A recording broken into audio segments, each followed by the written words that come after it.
কুকুর যদি আপনাকে কামড়াতে আসে তাহলে আপনি কি করবেন, কোন দোয়াটা পড়লে কুকুর আপনাকে কামড়ানো থেকে ছেড়ে দিবে, কামড়ানো থেকে বাঁচতে পারবেন, কোন দোয়া পড়ার কারণে কুকুর আপনার দিক থেকে চলে যাবে, আপনাকে ভয় দেখালে কিংবা কুকুর আপনাকে কামড়াতে আসলে কোন দোয়া পড়বেন, কোন ওজিফা করবেন, কোন তদবির করবেন, এই জিনিসটা আপনাদেরকে জানাবো ইনশাআল্লাহ। মেরে মোহতারাম হাজরিন, আলোচনা যেহেতু গুরুত্বপূর্ণ, মনোযোগ দিয়ে শুনতে থাকে ইনশাআল্লাহ। নাহমাদুহু ওয়া নুসাল্লি আলা রাসূলিহিল কারীম, আম্মা বা'দ, ফাআউযু বিল্লাহি মিনাশ শাইতানির রাজিম, বিসমিল্লাহির রহমানির রহিম। মোহতারাম হাজরিন, যে বিষয়টা নিয়ে আলোচনা করছিলাম, কুকুর যদি আপনাকে কামড়াতে আসে তাহলে আপনি কোন দোয়াটা পড়বেন, কি করবেন, কি করলে কুকুর আপনার থেকে দূরে চলে যাবে, এই আমলটা আজকে আমরা শিখবো ইনশাআল্লাহ। মেরে মোহতারাম হাজরিন, কুকুর থেকে বাঁচার দোয়া ও তদবির। কুকুর যদি আপনার দিকে আসে তাহলে ঘেউ ঘেউ করিয়া আসিলে এই আয়াত পাঠ করিলে তৎক্ষণাৎ চুপ করিয়া কুকুর ফিরিয়া যাবে ইনশাআল্লাহ। তো আয়াতটা কি? সূরা আর রহমানের 33 নম্বর আয়াত। সূরা আর রহমানের 33 নম্বর আয়াত সকলেই আমরা মনে রাখবো যে সূরা আর রহমান, যে সূরা রহমান নামে যে একটা সূরা রয়েছে, সেই সূরার মধ্যে 33 নম্বর যে আয়াতটা রয়েছে, সেই আয়াতটা আমরা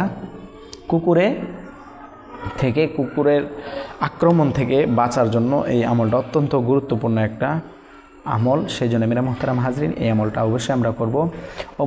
অবশ্যই এই আমল থেকে আমরা রক্ষা পাবো, যেহেতু আল্লাহ তাআলার কোরআনের আমল, কোরআনের বাণী, সেজন্য আমরা কোনোভাবেই এটা অবিশ্বাসের কোনো কারণ বুঝতে পারি না, সেই জন্য ভাবতে পারি না। সেই জন্য মেরা মোহতারাম হাজরিন, নিঃসন্দেহে এই আমলটা করতে পারেন কুকুরের কামড় থেকে বাঁচার জন্য।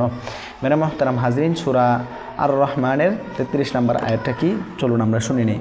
বিসমিল্লাহির রহমানির রহিম। ইয়া মা'শারাল জিন্নি ওয়াল ইনসি ইন ইসতাতাতুম আন তানফুযু মিন আকতারিস সামাওয়াতি ওয়াল আরদি ফানফুযু লা তানফুযুনা ইল্লা বিসুলতান, লা তানফুযুনা ইল্লা বিসুলতান। আয়াতটা আমরা শুনেছি, আমরা আবারও শুনব।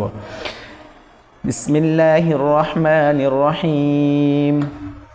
ইয়া মা'শারাল জিন্নি ওয়াল ইনসি ইন ইসতাতাতুম আন তানফুযু মিন আকতারিস সামাওয়াতি ওয়াল আরদি ফানফুযু লা তানফুযুনা ইল্লা বিসুলতান। সাদাকাল্লাহুল আযীম। এটা হচ্ছে সেই গুরুত্বপূর্ণ আয়াত। তো মেরে মুহতারাম হাজরিন, আশা করি বুঝতে পেরেছেন।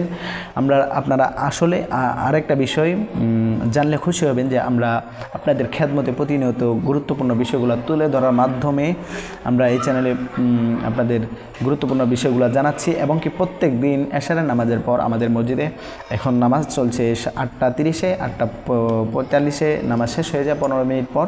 তো 45 থেকে আমরা কোরআনের ক্লাস শুরু করি প্রত্যেক দিন। আগে ছিল 9টায়, এখন 15 মিনিট আগানো হয়েছে। তো আপনারা যারা কোরআন পড়তে পারেন না, কোরআন শিখতে চান, কোরআন জানতে চান, কোরআন পড়তে চান, আল্লাহ তাআলাকে রাজি খুশি করানোর জন্য ইসলামিক প্রত্যেকটা মাসালা, জানাজার নামাজ থেকে নিয়ে 5 ওয়াক্ত নামাজ, প্রত্যেকটা বিষয়, দোয়া, দুরুদ, ঘুমানোর দোয়া, ভাত খাওয়ার দোয়া, সব কিছুর দোয়া, আমরা সমস্ত কিছু এভরিথিং আমরা এই ক্লাসের ভিতরে আমরা করে থাকি। সকলে আমরা সেই ক্লাসে যুক্ত হব ইনশাআল্লাহ। যে বিষয়টা জানতে চান আমাদেরকে আপনারা আপনাদের মূল্যবান মতামত কমেন্টে জানিয়ে দেবেন ইনশাআল্লাহ। সেই বিষয়টা আমরা ক্লাসে শিখিয়ে দেব ইনশাআল্লাহ। মেরে মোহতারাম হাজরিন, সেই জন্যই আমাদের ছোট্ট এই চ্যানেলটি সাবস্ক্রাইব করে পাশে থাকবেন, আর প্রত্যেক দিন আমাদের ক্লাসে যুক্ত হওয়ার চেষ্টা করবেন। যে জিনিস জানেন না, যে বিষয়টা জানতে চান, অবশ্যই কমেন্টে জানিয়ে দেবেন, সেই বিষয়ে আলোচনা করা হবে ইনশাআল্লাহ। তো আশা করি বুঝতে পেরেছেন। ভালো থাকবেন, সুস্থ থাকবেন। নাসরুম মিনাল্লাহি ওয়া ফাতহুন করিব। আসসালামু আলাইকুম ওয়া রাহমাতুল্লাহি ওয়া বারাকাতুহু।